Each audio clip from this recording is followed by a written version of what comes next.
नमस्कार, स्वागत है आप सबका दिन भर की तमाम बड़ी और अहम खबरों के साथ मैं हूं कवींद्र। शुरुआत हेडलाइन से। बीजेपी के राजनीतिक प्रस्ताव में गरीबी दूर करने पर जोर। प्रधानमंत्री ने कहा, यूपी में समाजवादी पार्टी और बीएसपी की जुगलबंदी तोड़ने की जरूरत, राज्य को चाहिए असम जैसा बदलाव। हरियाणा में राज्यसभा चुनाव रद्द करने की कांग्रेस की मांग, गड़बड़ी की शिकायत लेकर चुनाव आयोग से मुलाकात। क्रॉस वोटिंग पर समाजवादी पार्टी से 4 विधायक निलंबित।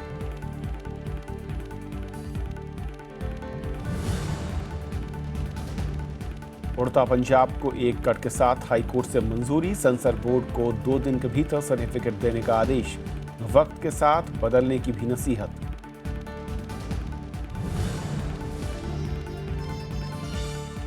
ऑरलैंडो गोलीबारी को राष्ट्रपति ओबामा ने बताया अमेरिका पर हमला, भारत समेत दुनिया भर ने की निंदा, आईएस ने ली जिम्मेदारी।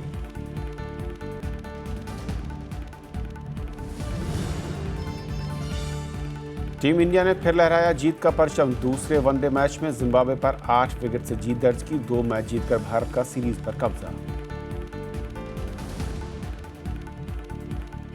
रहे देखते हैं पहली खबर।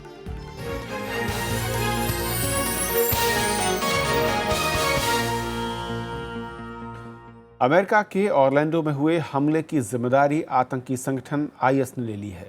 राष्ट्रपति बराक ओबामा ने इसे नफरत की कार्रवाई करार दिया है और हमले की भारत समेत दुनिया भर में निंदा हो रही है। अमेरिकी राष्ट्रपति पद की उम्मीदवारी के दावेदार डोनाल्ड ट्रंप ने और हिलेरी क्लिंटन ने इस गोलीबारी की घटना के बाद चुनाव प्रचार स्थगित कर दिया है। ऑरलैंडो के गे नाइट क्लब में हुए हमले से अमेरिका समेत पूरी दुनिया सख्ते में है। रविवार को एक सिरफिरे ने अंधाधुंध फायरिंग कर 50 लोगों को मौत के घाट उतार दिया और इतने ही लोगों को घायल कर दिया। 9/11 के बाद अमेरिकी इतिहास में ये दूसरा बड़ा हमला है। हमलावर की पहचान 29 साल के उमर मतीन के रूप में हुई है। वो ऑरलैंडो के दक्षिण में सेंट लूसी काउंटी के फोर्ट पियर्स शहर का रहने वाला था। We're gathering a lot of information right now, so we want to share as much as we possibly can. The individual believed to be responsible for the terror attack at the Orlando Club Pulse early Sunday morning has been identified as Omar Mir Sadiq Martin, age 29, an American citizen born in New York. हमले के बाद America ने समलैंगिकों से जुड़े क्लबों और संस्थाओं की सुरक्षा बढ़ा दी है। राष्ट्रपति बराक ओबामा ने इसे बेगुनाह लोगों का भीषण नरसंहार करार दिया है। साथ ही उन्होंने इसे अमेरिका पर हमला बताया।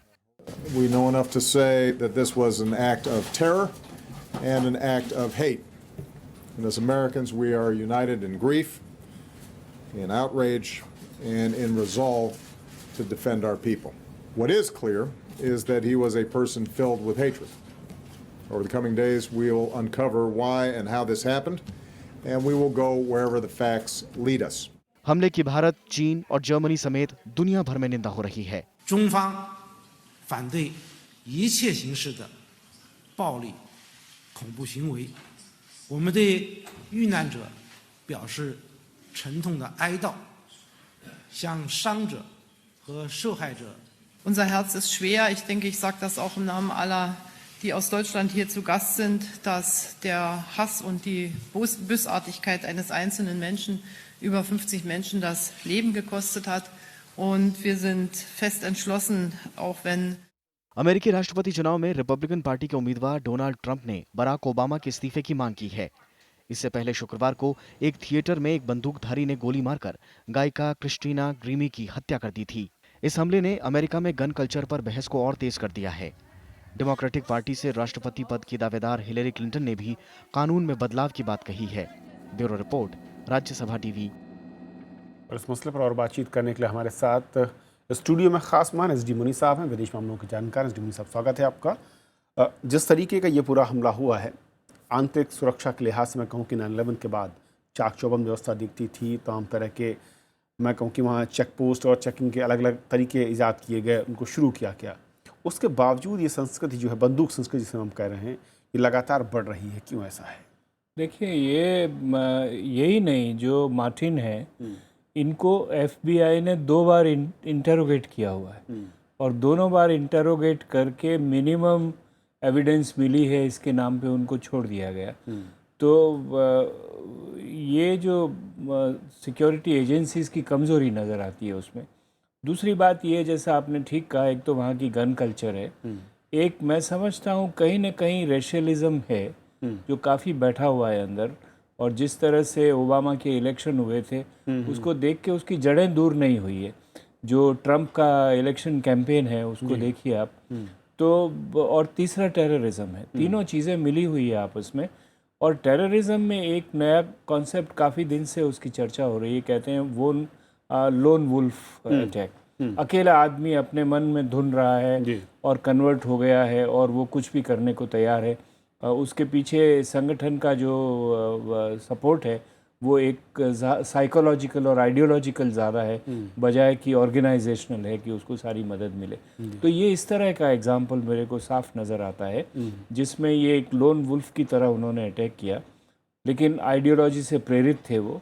हालांकि उसके ऊपर डिस्प्यूट हो रही है, उनके फादर ये कहते हैं कि नहीं, वो सिर्फ जो सेम जेंडर के लोग हैं उनसे नाराज़ थे, और वहाँ कहीं उन्होंने किसी का चुम्बन वगैरह देख लिया, उनका बच्चा नाराज़ हो गया।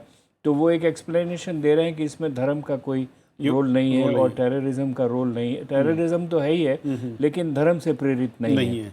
लेकिन एक जो बड़ी मैं कहूँ कि परेशानी है कि आप इसे देखते हैं मुनी साहब की, इससे पहले भी अगर मैं कहूँ फोर्ट हुड या सैन ब्रांडो जहाँ पर इस तरह के हमले हुए, एक आदमी आता है बंदूक लेकर, ये वो लोग थे जो पढ़े लिखे लोग हैं और तरक्की लगातार कर रहे हैं, अच्छा खासा इनके पास पैसा है, वहाँ पर अमेरिका के निवासी हैं और वहाँ पर लगातार वो आगे बढ़ रहे हैं। उसके बावजूद फिर जिस तरीके की चरमपंथ की ओर ये लोग बढ़ते दिख रहे हैं, विचारधारा की ओर, ये एक बड़ा ख़तरनाक संकेत। कैसे रोकेंगे फिर? नहीं, इसको इनटॉलरेंस तो एक कहीं ना कहीं अमेरिकन सोसाइटी में है।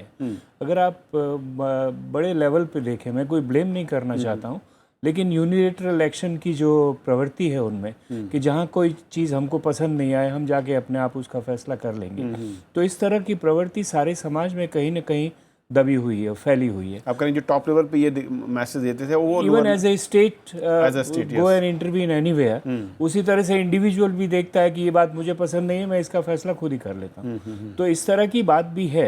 ये इसका माने ये नहीं है कि वो लोग कानून कायदे को नहीं मानते हैं, लेकिन एक प्रवृत्ति समाज के आधार पर है ऐसी की ऐसी, बजाय इसके कि अमेरिका सबसे ज़्यादा मल्टी रैशियल सोसाइटी कहा जा सकता है उसको, क्योंकि और जगह से बहुत सारे लोग वहाँ आकर मिले हुए हैं। तो इसका समाधान क्या होगा ये कहना तो बहुत मुश्किल है, क्योंकि उसमें जो विश्व स्तर पर घटनाएं हो रही है उनका असर होता है। अब ये आदमी IS को क्यों लगा है? क्योंकि ये समझता है, इसके रूट्स कहाँ से है? अफ़गानिस्तान से है, जिसमें अबू सलाह का नाम जो कई भी इसने लिया है उसके रूट्स कहाँ हैं? वो अलकायदा से जुड़ा हुआ है। तो कहीं ना कहीं जो बाहर की घटनाएं हैं वो भी अमेरिकी समाज को इस तरह से प्रभावित कर रही है, और इस तरह के लोग जो हैं जिनकी कुंठाएं हैं, जो कहीं ना कहीं फ्रस्ट्रेटेड है एक ढंग से दूसरे ढंग से, वो अपना फ्रस्ट्रेशन बिना किसी को पूछे हुए, जैसे अभी वो म्यूजिशियन को कल परसों ही मारा उन्होंने, तो ये इस तरह की जो प्रवृत्ति है वो कुछ ज़्यादा है वहाँ पर, जो क्राइम से रिलेटेड नहीं है, वो सिर्फ हेट्रेड से रिलेटेड है, साइकोलॉजिकल ज़्यादा हेट से रिलेटेड है, आइडियोलॉजी से रिलेटेड है। इसमें ये नहीं कि जाके हम पैसा ले लें या किसी, जैसे हमारे यहाँ क्राइम होता है। और ऐसे में जब वहाँ पर चुनाव होने हैं और जो दोनों उम्मीदवार हैं, जिस तरीके से अब तक का प्रचार रहा और ये एक बड़ा मुद्दा रहा है इस तरह का, कैसे आप देखते हैं इस प्रचार में और इस मुद्दे को सॉल्व करने को लेकर दोनों ही पार्टियों? नहीं, ये मुद्दा बनेगा। इसमें मुझे लगता है कि ट्रंप, अभी उन्होंने इंडिकेट भी साफ किया है, क्योंकि उनका यही था कि मुसलमानों को हटाओ यहाँ से। अमेरिका में मुसलमानों का रहना ही अपने आप में एक बहुत बड़ा खतरा है, और वो इसको कैश करेंगे। वो कहेंगे कि देखिए हम आपसे ये कहते थे, यही हुआ है। दूसरी तरफ ओबामा एडमिनिस्ट्रेशन को उन्होंने कहा कि आप इस्तीफ़ा दीजिए। इसका मतलब ये है कि वो ये कोशिश करेंगे बताने की कि डेमोक्रेट्स जो हैं वो लॉ एंड ऑर्डर के मामले में ढीले हैं और हमारी सुरक्षा प्रोवाइड करने के मामले में ढीले हैं। इसीलिए ओबामा को खुद आके वक्तव्य देना पड़ा और बहुत स्ट्रॉन्ग उन्होंने स्टेटमेंट दिया है। और हिलेरी ने भी कहा है, लेकिन हिलेरी ने अंदर की गन कल्चर वगैरह के साथ साथ उन्होंने इंटरनेशनल को भी जोड़ा है कि ये बाहर से भी उसका असर है। तो ये कैंपेन का इशू तो बनेगा। अभी 2-4 रोज़ शायद वो कैंपेन नहीं करें, लेकिन इशू ये उभर कर आएगा। और भगवान जाने अगर इस बीच में इलेक्शन से पहले 1-2 घटनाएं और ऐसी हो गई तो बहुत ज़्यादा उसका मोमेंटम हो जाएगा उसमें। और एक आखिरी सवाल सर, कि वहाँ पर लोग ये भी कह रहे हैं कि कुछ भी सामान खरीदना थोड़ा मुश्किल है, लेकिन बंदूक खरीदना बहुत ईजी दिखता है। क्या वाकई इस कल्चर को अब लगता है कि अमेरिका का जो प्रशासन है या फिर जो वहाँ के आने वाले राष्ट्रपति होंगे उनको बदलने की कोशिश कर सकते हैं, लेकिन मुश्किलात क्या दिखते हैं फिर ऐसे में? बदलने की कोशिश ओबामा ने की थी, शुरू किया है ना उन्होंने कैंपेन, लेकिन उसमें सक्सेसफुल नहीं हो सकते क्योंकि वहाँ का एक वाइल्ड कॉन्सेप्ट है कि हम लोग अपनी सुरक्षा के लिए क्या करें, और अपनी सुरक्षा के नाम पे ये गन कल्चर वहाँ पर बहुत फैली हुई है। तो बहुत बड़ा इलेक्शन इशू होता है, इसके पीछे बहुत बड़े फाइनेंशियल स्टेक होल्डर्स है, इंटरेस्ट है उसमें, तो आसान नहीं है, लेकिन एडमिनिस्ट्रेशन को इससे जूझना तो पड़ेगा, जूझना पड़ेगा। और गन कल्चर के साथ साथ आइडियोलॉजी और हेट्रेड जो है रेशियल लेवल पे, उसको भी टैकल करना पड़ेगा। बहुत बहुत शुक्रिया एसडी मुनी साहब इस पूरे मसले पर बातचीत करने के लिए आपका। धन्यवाद। और ये थी हमारी पहली खबर। छोटा सा ब्रेक, और ब्रेक के उस पार दिन भर की दूसरी बड़ी खबर।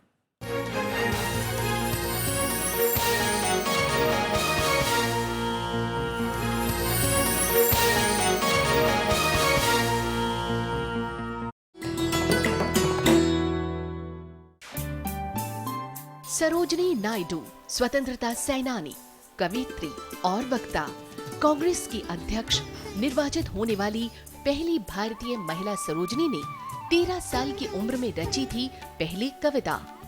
आजादी के बाद वो बनी देश की पहली महिला राज्यपाल। भारत कोकिला के नाम से मशहूर सरोजनी नायडू है नारी शक्ति की अनूठी मिसाल।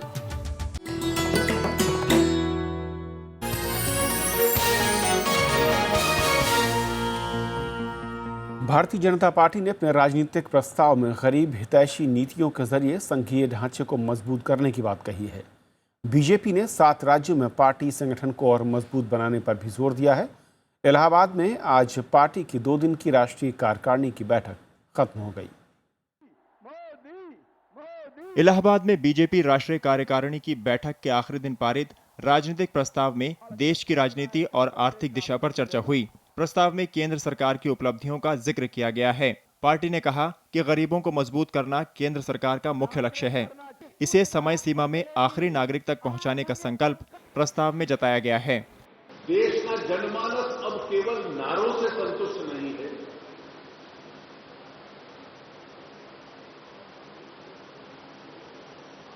वो देश कैसे मजबूत हो रहा है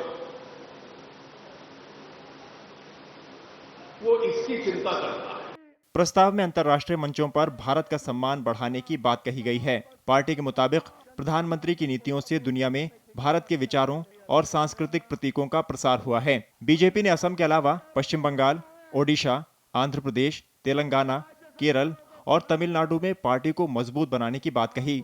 प्रधानमंत्री नरेंद्र मोदी ने समापन भाषण में कार्यकर्ताओं के लिए 7 बिंदु पेश किए। एक तरफ भारतीय जनता पार्टी और हमारे नेता नरेंद्र मोदी जी का ग्राफ बढ़ रहा है, दूसरी ओर हमारे विपक्ष बहुत कम होते जा रहा है। उनके हाथों में जिन राज्यों में सत्ता थी वो चली जा रही है, लोगों का उनके ऊपर का विश्वास कम होते जा रहा है। इससे पहले बीजेपी ने रविवार को आर्थिक प्रस्ताव पेश किया था। इसमें खस्ताहाल अर्थव्यवस्था के लिए यूपीए सरकार की आलोचना की गई। असम में मिली शानदार जीत से उत्साहित होकर बीजेपी ने देश के बाकी पूर्वी राज्यों में भी अपनी जड़ें जमाने का फैसला किया है, लेकिन देश के राजनीतिक रूप से सबसे महत्वपूर्ण राज्य उत्तर प्रदेश में बीजेपी के लिए जीत की राह आसान नहीं होगी। और ऐसे में एक बार फिर पार्टी प्रधानमंत्री नरेंद्र मोदी की लोकप्रियता और उनकी सरकार के द्वारा किए गए कामों के दम पर चुनाव मैदान में उतर रही है। कैमरा पर्सन मनोज कुमार के साथ विशाल दहिया, राज्यसभा टीवी, इलाहाबाद।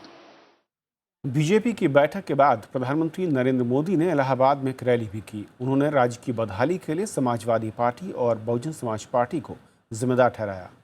प्रधानमंत्री ने कहा कि दोनों पार्टियों में जुगलबंदी है और हर 5 साल बाद दोनों पार्टियों के बीच सत्ता बदलती रही। उन्होंने आरोप लगाया कि समाजवादी पार्टी और बीएसपी के नेता एक दूसरे के खिलाफ आरोप तो लगाते हैं, लेकिन सत्ता में आने के साथ ही इन्हें भूल जाते हैं। उन्होंने कहा कि अगर देश का विकास नहीं होगा तो युवाओं को रोजगार कैसे मिलेगा। विचार, कर्म और श्रद्धा, इसकी इस त्रिवेणी से हमने उत्तर प्रदेश को विकास की यात्रा को आगे बढ़ाना है और इसके लिए मुझे आपके आशीर्वाद चाहिए, मां गंगा के आशीर्वाद चाहिए, ये त्रिवेणी संगम के आशीर्वाद चाहिए। बॉम्बे हाई कोर्ट ने फिल्म उड़ता पंजाब को पास कर दिया है। कोर्ट ने केंद्रीय फिल्म प्रमाणन बोर्ड यानी कि CBFC को 2 दिन में फिल्म को सर्टिफिकेट देने के लिए कहा है। CBFC ने फैसले पर स्टे मांगा, लेकिन अदालत ने इसे खारिज कर दिया। कोर्ट ने कहा कि CBFC को फिल्मों को सेंसर करने का कानूनी अधिकार नहीं है। बॉम्बे हाई कोर्ट ने उड़ता पंजाब के रिलीज को मंजूरी दे दी है। अदालत ने एक सीन काटने और फिल्म में 3 संशोधित डिस्क्लेमर देने का आदेश दिया है। इसके अलावा सेंसर बोर्ड के 12 दूसरे कट कोर्ट ने खारिज कर दिए। यूरिनेटिंग सीन जो है वो हम लोग ने खुद अग्री किया है डिलीट करने को। जो शॉट है यूरिनेशन का वही सब डिलीट हुआ है, बाकी कुछ नहीं। See the disclaimers are the following: A, that we are not propagating the use of drugs. 2, we are not putting any state in any particular bad light. 3, we do not promote the use of any cuss words. High court ने सुनवाई के दौरान CBFC की भूमिका पर कड़ी टिप्पणी की। कोर्ट ने कहा कि फिल्म में पंजाब को बदनाम करने या देश की संप्रभुता से खिलवाड़ करने जैसा कुछ नहीं है। कोर्ट ने कहा कि फिल्म ड्रग्स की समस्या पर बनी है।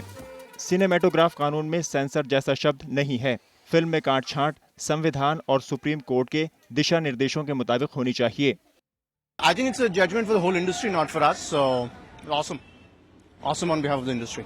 कोर्ट ने यह भी कहा कि रचनात्मक आजादी में बेवजह अड़ंगा डालने की कोशिश नहीं होनी चाहिए। कोर्ट के मुताबिक फिल्म को पूरे संदर्भ में देखा जाना चाहिए, न कि उसके संवाद और गाने जैसे खांचों में बांटकर। कोर्ट ने सेंसर बोर्ड को सलाह दी कि वो बुजुर्गों की तरह व्यवहार नहीं करके समय के साथ खुद को बदले। Bureau report, Rajya Sabha TV. Congress के एक प्रतिनिधिमंडल ने आज मुख्य चुनाव आयुक्त नसीम जैदी से मुलाकात कर हरियाणा में राज्यसभा चुनाव के दौरान सरकारी मिशनरी के दुरुपयोग का आरोप लगाया और साथ ही फिर से यहां चुनाव कराने की मांग की। हरियाणा में इंडियन नेशनल लोकदल और कांग्रेस के समर्थन के बावजूद RK आनंद 14 वोट रद्द होने की वजह से बीजेपी समर्थित निर्दलीय उम्मीदवार सुभाष चंद्रा से चुनाव हार गए। हालांकि सरकारी अधिकारियों का कहना है कि गलत स्याही के इस्तेमाल के चलते इन विधायकों का वोट रद्द किया गया। इस बीच चुनाव आयोग ने इस मामले में रिटर्निंग अधिकारियों से रिपोर्ट तलब की है। वहीं उत्तर प्रदेश में सत्तारूढ़ समाजवादी पार्टी ने राज्यसभा और राज्य विधान परिषद के पिछले दिनों हुए चुनाव में क्रॉस वोटिंग के आरोपों में 4 विधायकों को निलंबित कर दिया है। बुढ़ाना से पार्टी के विधायक नवाजिश आलम खां, डिबाई से विधायक भगवान शर्मा उर्फ गुड्डू पंडित, शिकारपुर से मुकेश शर्मा और गोपामाऊ से श्याम प्रकाश को पार्टी से निलंबित किया गया है। It is not a question of RK Anand winning and losing. It is a question of fraud played of the constitution. ये तो आप जिसके पास कोई नंबर नहीं होगा वो अपना पेन उठा के दूसरा पेन लगा लेगा और बाकी सबके वोट इनवैलिड करेगा। आप अगर बूथ में जाएंगे तो आपको कैसे पता है कि ये जो पेन दिया है ये इलेक्शन कमीशन का पेन है कि नहीं है? ये पेन कोई इसे लिखा तो नहीं हुआ कि इलेक्शन कमीशन ने दिया। बिल्कुल कॉन्स्पिरेसी है, डेलिबरेट अटेम्प्ट है और संविधान और जो इलेक्शन का प्रक्रिया है उसको खत्म करने का एक बहुत बड़ा साजिश है। पंजाब में ड्रग समस्या के लिए कांग्रेस ने सत्तारूढ़ अकाली बीजेपी सरकार को सीधे तौर पर जिम्मेदार ठहराया है। राहुल गांधी ने यहां पर ड्रग्स विरोधी एक रैली को संबोधित करते हुए राज्य सरकार पर गंभीर आरोप लगाए। कानून व्यवस्था के मुद्दे पर कांग्रेस ने कैलेंडर में धरना दिया। इस मौके पर उपाध्यक्ष राहुल गांधी ने कहा कि अगर पंजाब अच्छा भविष्य चाहता है तो ड्रग्स की समस्या को खत्म करने के अलावा कोई रास्ता नहीं है। उन्होंने कानून व्यवस्था और बेरोजगारी को भी बड़ी समस्या बताया। ड्रग्स का प्रॉब्लम है, दूसरे तरफ लॉ एंड ऑर्डर का प्रॉब्लम है और अनएम्प्लॉयमेंट का प्रॉब्लम है। Modi ji ease of business की बात करते हैं, बादल जी ईज ऑफ बिजनेस की बात करते हैं। पंजाब में सिर्फ एक बिजनेस में आसानी है और वो है ड्रग्स का बिजनेस, और उस बिजनेस की रक्षा अकाली दल के नेता करते हैं। राहुल गांधी ने कहा कि पुलिस को ज्यादा अधिकार देकर ही ड्रग्स की समस्या को खत्म किया जा सकता है। उन्होंने राज्य सरकार पर गैर कानूनी धंधों को बढ़ावा देने का भी आरोप लगाया। कि अगर आपको ड्रग प्रॉब्लम हटाना है तो आपको पुलिस के हाथ खोलने हैं, आपको अच्छे अफसरों को सही जगह डालना है और खराब अफसरों को हटाना है, और ये काम अकाली दल नहीं कर रही है। अगले साल पंजाब में होने वाले विधानसभा चुनाव को देखते हुए राहुल गांधी का ये दौरा काफी अहम माना जा रहा है। इससे पहले भी राहुल गांधी पंजाब का दौरा कर किसानों से जुड़े मुद्दे उठा चुके हैं। Bureau report, Rajya Sabha TV. Jammu Kashmir के उधमपुर में आज आतंकियों ने सीआरपीएफ को निशाना बनाकर हमला किया।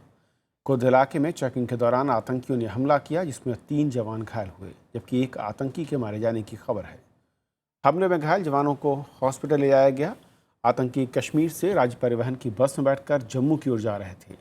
सुरक्षा बलों ने आतंकियों को घेर कर बस में बैठे सभी लोगों को सुरक्षित निकाल लिया। हाल के कुछ दिनों में कश्मीर में सुरक्षा बलों पर हमले तेज हुए हैं। मथुरा हिंसा में शहीद एसपी मुकुल द्विवेदी के परिवार से आज उत्तर प्रदेश के मुख्यमंत्री अखिलेश यादव ने मुलाकात की।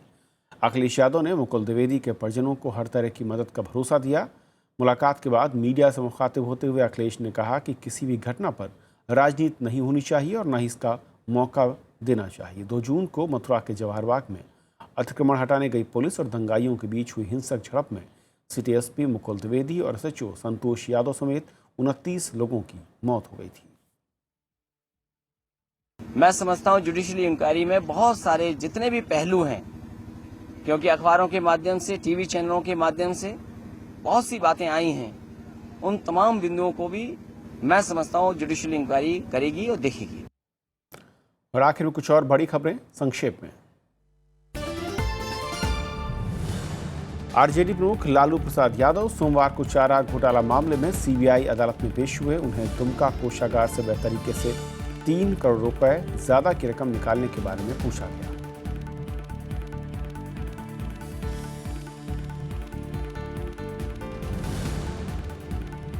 इलाहाबाद हाई कोर्ट ने मथुरा हिंसा मामले की जांच सीबीआई से कराने की अर्जी खारिज कर दी है। सुनवाई के दौरान यूपी सरकार के एडिशनल एडवोकेट जनरल बुलबुल गोधियाल ने दलील दी कि जांच के लिए पहले ही न्यायिक कमीशन का गठन किया जा चुका है।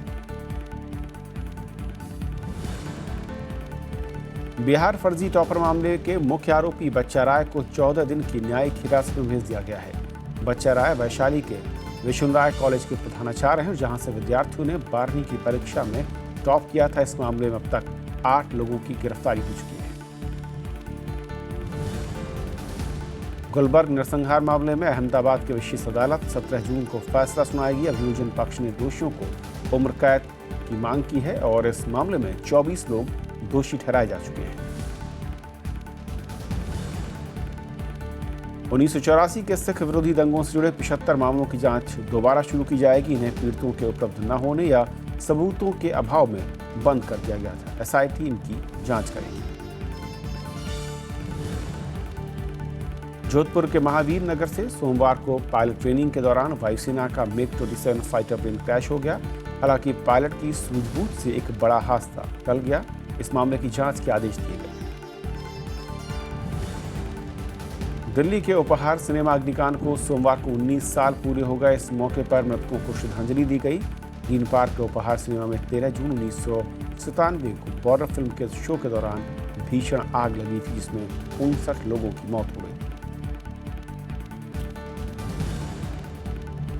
शेयर बाजार में हफ्ते की शुरुआत गिरावट के साथ हुई। सेंसेक्स 239 अंक गिरकर 26,339 पर बंद हुआ और निफ्टी 59 अंक की गिरावट के साथ 8,110 पर। बांग्लादेश की प्रधानमंत्री शेख हसीना ने अल्पसंख्यकों और धर्मनिरपेक्ष नागरिकों की हत्याएं रोकने का संकल्प लिया है। हसीना ने कहा कि उनकी सरकार इसके लिए जरूरी कार्रवाई करेगी। बांग्लादेश सरकार ने इसके लिए विदेशी जांच एजेंसियों से भी सहयोग मांगा है। चीन के जिंगाक्षी प्रांत में ट्रक और मिनी वैन की टक्कर में 6 लोगों की मौत हो गई। मारे गए लोगों में 2 नवजात शामिल हैं। हादसा उस वक्त हुआ जब ट्रक एक्सप्रेसवे में दाखिल होने जा रहा था और इसी दौरान वहां से गुजर रही मिनी वैन ट्रक से टकरा गई। तो इस बुलेटिन में भी इतना ही। नमस्कार।